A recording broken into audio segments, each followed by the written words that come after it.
नमस्कार प्यारे बच्चों, इजी लर्निंग चैनल में आपका स्वागत है। आज की वीडियो में हम करने वाले हैं कक्षा 5 हिंदी पुस्तक रिमझिम से पाठ 14 बाघ आया उस रात, जो एक कविता है। उसका पठन एवं शब्दार्थ हम करेंगे। तो चलिए शुरू करते हैं इस वीडियो को। कविता बाघ आया उस रात के लेखक हैं नागार्जुन जी। यह हिंदी और मैथिली भाषा के महान कवि व लेखक हैं। इनका असली नाम वैद्यनाथ मिश्र है और यह यात्री उपनाम से भी अपनी रचनाएं लिखते रहे हैं। इनकी रचनाओं में प्रगतिशील विचारधारा हमें मिलती है, जिसमें भारतीय जनजीवन, किसान मजदूरों का संघर्ष, सामाजिक यथार्थ आदि के चित्र हमें मिलते हैं। इन्हें इन्हीं सब विचारधाराओं के कारण जन कवि भी कहा जाता है। यह साहित्य अकादमी पुरस्कार से भी सम्मानित है। यह जो कविता है बाघ आया उस रात, इस कविता में दो बच्चे अपने पिता को बाघ के बारे में अपने कुछ अनुभव, अपने कुछ भाव प्रकट करते हैं। बच्चा अपने पिता से क्या कहता है, चलिए इस कविता के माध्यम से हम जानते हैं। बाघ आया उस रात कविता में एक मासूम बच्चा जो अपनी छोटी छोटी बातों से, अपनी कल्पना शक्ति से अपने पिता से वार्तालाप करता है और बताता है कि जो बाघ है उसे उसने अपने ही इलाके में देखा है।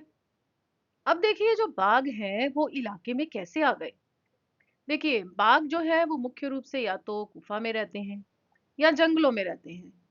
पर मानव ने अपनी आवश्यकताओं की पूर्ति के लिए पेड़ों को काटा, जंगलों को साफ कर दिया। हमें स्थान चाहिए, हमें लकड़ी चाहिए, हमने जंगलों को साफ कर दिया, काट दिया। अब ऐसी स्थिति में जो जंगली जानवर है, चाहे शेर हैं चाहे बाघ हैं, वो क्या है, सड़क पर आ रहे हैं, समतल स्थानों पर आ रहे हैं, अपने जंगल छोड़कर इलाकों में, प्रदेशों में आ रहे हैं। उन्हें घूमते हुए देखा जा रहा है। यह जो कविता है, इसमें भी एक छोटे बच्चे ने इसी प्रकार से एक बाघ को झरने के पास, जहां वह रहते हैं, अपने इलाके में देख लिया। अब देखने के बाद उसकी क्या स्थिति हुई, उसी का वर्णन इस कविता में किया गया है। तो चलिए पढ़ते हैं इस कविता को। कविता बाघ आया उस रात। बाघ शब्द का अर्थ है एक ऐसा जानवर जो पीले और सुनहरे रंग का है और जिसके शरीर पर धारियां होती हैं। देखिए बाघ और शेर में भी अंतर होता है। शेर के शरीर पर धारियां नहीं होती और उसका रंग सफेद और सुनहरा ही होता है। यह जो कविता है, एक छोटा बच्चा अपने पिताजी से बात करता हुआ कहता है। क्योंकि उसने बाघ को देखा है, इसलिए वह बातचीत में क्या बोलता है, चलिए देखते हैं। वह कहता है, वो इधर से निकला उधर चला गया। वो कौन है, बाघ। बच्चा कहता है कि वो इधर से आया था, दाई तरफ से आया तो बाएं की तरफ चला गया होगा, या बाएं से आया होगा बच्चे के तो दाएं की तरफ चला गया। तो बच्चे ने बस इतना कहा, वह इधर से आया और उधर चला गया। वो आंखें फैलाकर बतला रहा है। वो कौन है यहाँ, छोटा बच्चा। छोटा बच्चा क्या करता है, आंखें फैलाकर, बड़ी बड़ी आंखें कर कर, बड़ी बड़ी आंखें करना, आंखें फैलाना मतलब हैरान होकर, बतला रहा है, बतलाना, बोलता है, अपने पिता को बताता है। क्या बोलता है, हाँ बाबा, बाघ आया था उस रात। आप रात को बाहर ना निकलो, जाने कब बाघ फिर से आ जाए। बोलता है रात को बाहर मत जाना, क्योंकि मैंने उस बाघ को देखा है। बड़ा हैरान होकर बताता है अपने पिता को कि बाहर मत जाना, पता नहीं कब आ जाए, हमला कर ले, हमें मार दे, कुछ भी कर सकता है, मत जाइएगा बाहर। सचेत करता है, सावधान करता है हमें कि बाहर मत निकलिएगा। क्या बोलते हैं बच्चा आगे, हाँ वो ही जो उस झरने के पास रहता है। झरना पहाड़ आदि ऊंचे स्थान से नीचे गिरने वाला जल प्रवाह, उसे ही बोलते हैं झरना। अब छोटे बच्चे ने अपने पिताजी से बताया कि वह जो शेर है वह झरने के पास ही रहता है। अब वो बताता है कि उस झरने पे तो हम भी गए थे। आगे क्या कहता है, वहां अपन दिन के वक्त गए थे ना एक रोज। अपन बोलते हैं हम लोग, वे बोलता है कि हम लोग भी तो गए थे एक रोज। एक समय एक एक दिन गए थे ना, रोज का मतलब है दिन, एक दिन हम लोग भी तो गए थे उस झरने के पास।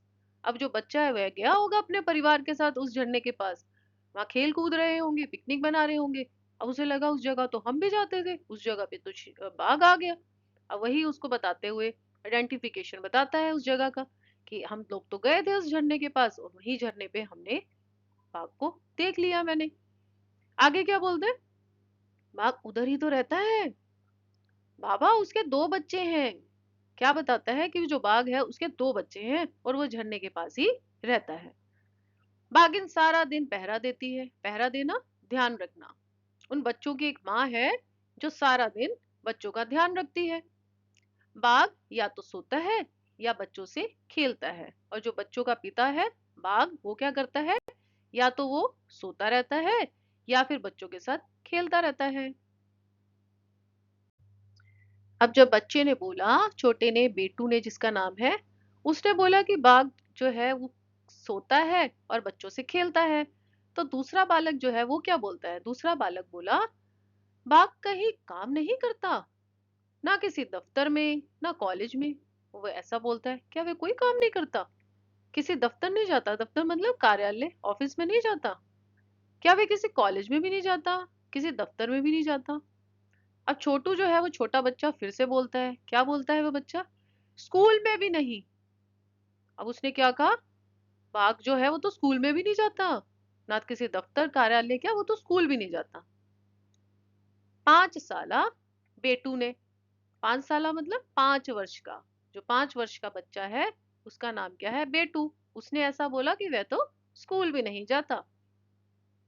हमें फिर से आगाह किया, आगाह करना मतलब सचेत किया, सावधान किया, वार्न किया कि बाहर मत जाना। क्या किया आगाह करते हुए इसने, बच्चे ने क्या बोला फिर से, उसने बोला अब रात को बाहर होकर बाथरूम ना जाना। अब उसने क्या कहा, यदि आपको रात को बाथरूम भी जाना हो तो आप बाथरूम जाते समय बाहर की तरफ से होकर मत जाना, कहीं ऐसा ना हो कि वहां पर बाघ हो और वो हमला करे। तो वह हमें सावधान करता है, 5 साल का बच्चा, कि बाहर की तरफ मत जाइएगा, यदि तुम्हें बाहर जाना भी हो तो मत जाना, क्योंकि बाहर जाते ही जो बाघ है वह है हमला कर सकता है। तो बच्चे की जो मनोस्थिति है, उसकी जो कल्पना है, जो उसने बाघ को देखकर अपने मन में बना ली थी, वही सारी कल्पनाएं उसने अपने पिताजी को बताई हैं। कविता बाघ आया उस रात हमने पढ़ी, इससे हमने क्या सीखा, तो चलिए देखते हैं हमें इस कविता से क्या सीख मिलती है। लेखक नागार्जुन की रचना बाघ आया उस रात एक छोटी सी कविता है, जिसमें एक छोटा बच्चा जिसका नाम बेटू अपने पिता बाबा को बताता है कि रात में उनके गांव में एक बाघ आया था। वह बाघ झरने के पास से होकर चला गया। वह छोटा बच्चा बाघ के गांव आने से बहुत डरा हुआ है।